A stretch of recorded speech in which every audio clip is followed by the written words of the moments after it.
every week here on the 12:20 a.m. KHTS. Don and Gino are your partners, but today I've got other partners in the studio with me. I've got Scott Crayon and Dan Hunt with Cherry Creek Mortgage, and most importantly, joined by Ken Harris with First American Exchange. How y'all doing today?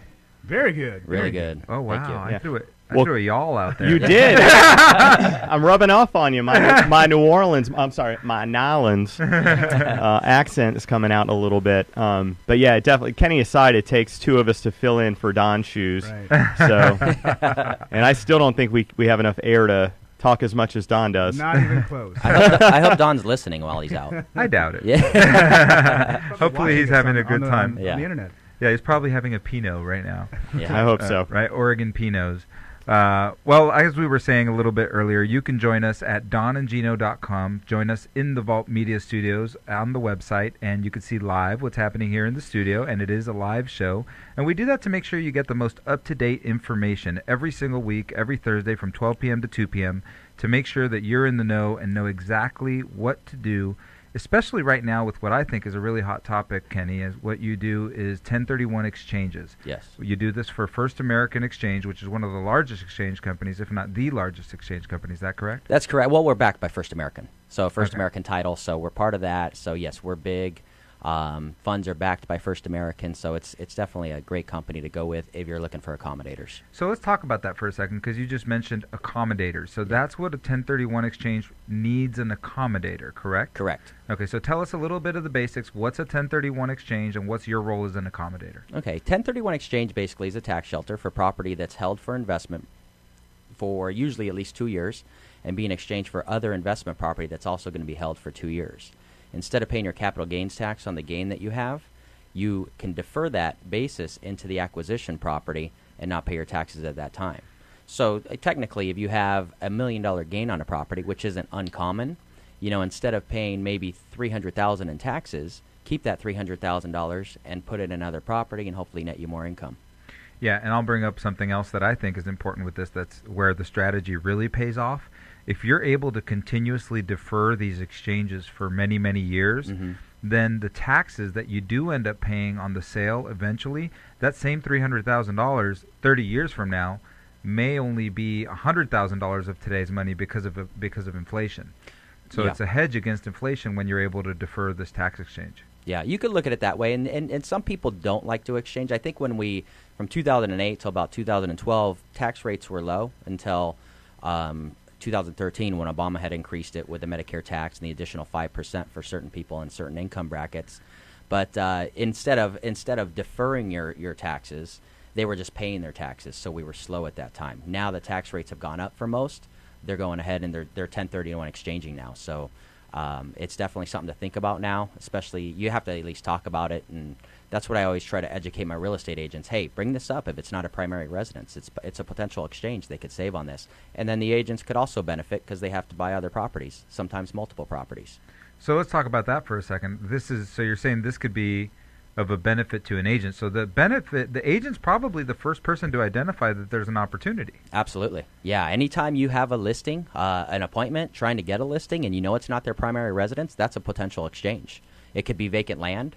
It could be a residential property that's rented out. It could be a residential property that's lived in, that's primary residence, but maybe they have a guest house in the back that they rented out. Maybe they rent a business out of the garage, or maybe they had a daycare center out of there. So you could do what we call like a mixed-use transaction where you do a partial 121 exemption with primary residence where you get up to $500,000 exempt if you're married or $250,000 if you're single, and a partial 1031 exchange.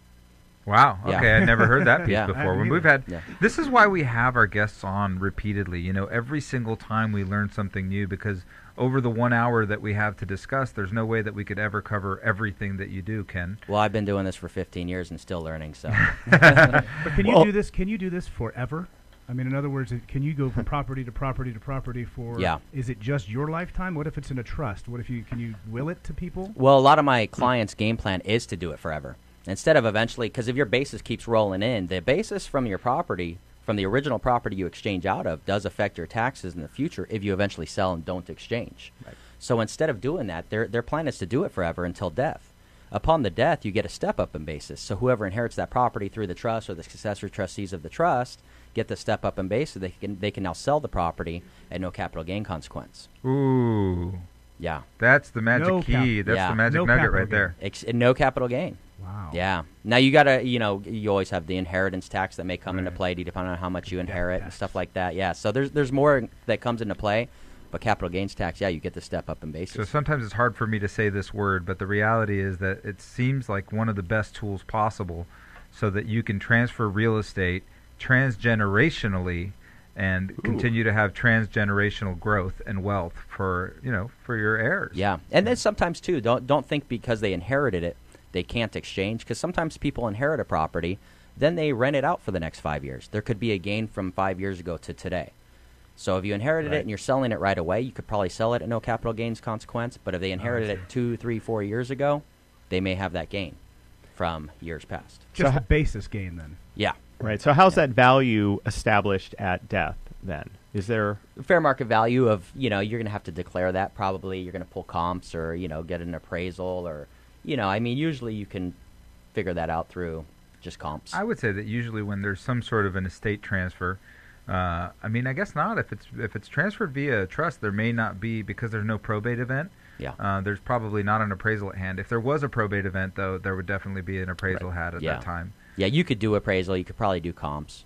You can't come in and say it was worth a value. $1. Yeah, your property was worth $1 million, and the value. other properties in the neighborhood are $500,000. It just has to make sense. Yeah, no, definitely. And again, you're dealing with the IRS, so you want to make sure your ducks are in a row and you're keeping things within line. Absolutely. Yeah. So you're listening to Ken Harris with First American Exchange on the Don and Gino Real Estate and Finance Show. We're going over kind of some tricks that we haven't gone over before, and I know one of the things that we were talking about a little earlier during the break is there could be some pitfalls when attempting a 1031 exchange, and I think you guys had a real-life scenario that you were dealing with where procrastination came into play. Well, yeah, Ken, let's talk a little bit about what happens when someone chooses to sell a previous investment property. What's the next step for them after they secure the accommodation through 1031 exchange? Well, or through First American. What I like to educate people with is to be proactive from the beginning. We already talked about a bit. It's the agent's first needs to identify this as a potential exchange. Okay. So at that time, if they're getting the listing meeting, at that time they need to start looking for replacement property. Many of my clients come to me, say that they're closing escrow tomorrow. They want to set up an exchange, which we don't have a problem with, but do they have a replacement property to purchase? You have 45 days to identify what you're going to purchase from the day you close escrow on the property you're selling. 45 days goes very fast, and it's very stressful for the client, very stressful for the agent looking for property for them. So I always say, be proactive. When you get the listing, you could be looking for property. You could be in escrow on a property you're purchasing prior to closing the sale. Of course, we don't want to close that purchase first because we need the equity from that sale to purchase the other property.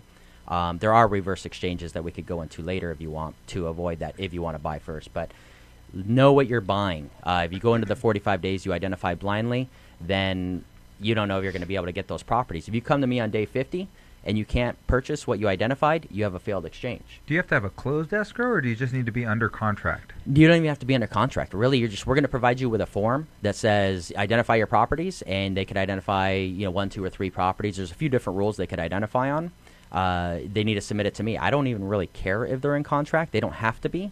More power to them if they are, because then they're going to know that they could have a property. Can they give you 3 addresses and then just close on one? Buy one of the 3, yeah. So yeah. Okay, so they have that option to identify backups. So what happens if I give you 3, and for whatever reason the 3 aren't working out in a low inventory market like the one we're in? It's possible that happens. Mm-hmm. And then, but I did find property number 4. Where do I stand then? Well, what day?